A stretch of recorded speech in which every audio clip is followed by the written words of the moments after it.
The proposed Macquarie Point AFL stadium in Hobart should not proceed. A long-awaited assessment from the Tasmanian Planning Commission has recommended.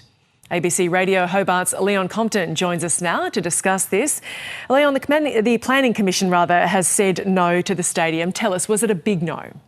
It was a big no, Gemma. It was a very big no. The Tasmanian Planning Commission has been looking at this issue now for a year and it delivered an interim report that also raised a lot of questions. It looks at a whole range of issues. I mean, cost-benefit analysis, what it will look like in the context of Hobart's historic skyline. It talks about the sort of the promise of, what the state will get out of it socially, and finds a lot of the claims made by the proponents to be unsustainable. They're sort of more esoteric claims about what it'll mean. It's sort of the vibe argument, Gemma.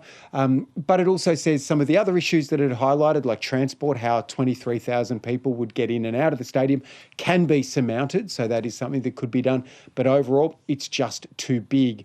That is not, though, the end of the story. Yeah, so what has the Premier had to say about this?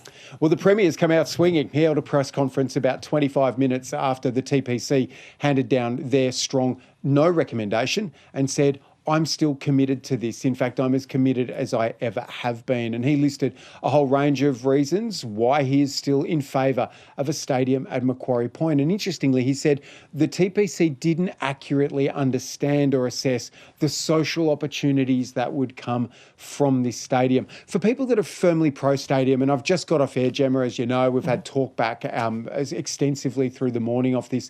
There are a lot of Tasmanians who just want this stadium to happen. They see it as a critical pathway to an AFL team. They just want it built. They think any costs, any legacy issues, and the TPC says it'll cost, say, $50 million a year over 30 years to bankroll the stadium to get it done.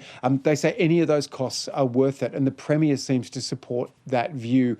The question remains now what our parliamentarians in the lower house and the upper house will say.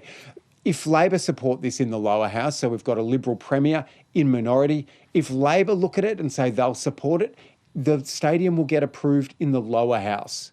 But the upper house, Labor and Liberal together, don't have the numbers. And so between now and the end of the year, a very few politicians in Tasmania's upper house will have a final say about whether the stadium can go ahead or not. And then it remains to be seen what the AFL will make of all of this as they consider their demand that it goes ahead if we want a team. And so just to clarify, despite this long-awaited assessment, this can absolutely still happen? It can still happen if Parliament says it can happen. So we find ourselves in a position where now the stadium needs to be approved by the lower and upper house. So what are they going to do? Like, you've got this report that quite clearly lays out what it'll look like for the skyline, the costs that'll come with it, the opportunities that'll be forsaken on the site, and the benefits. You've got this report and it critically says no. How will parliamentarians view that when they come to vote, yay or nay, on a stadium for Macquarie Point? We're going to watch out. It looks like it'll play out between now and the end of the year. You know, we've been through lots of political turbulence here. Just come through another state election. We've got a minority government. So what will the crossbenchers say about it? Because that ultimately will decide whether it can happen. And then ultimately, what will the AFL say? Will they say, hey, this report says maybe we need to think about another opportunity?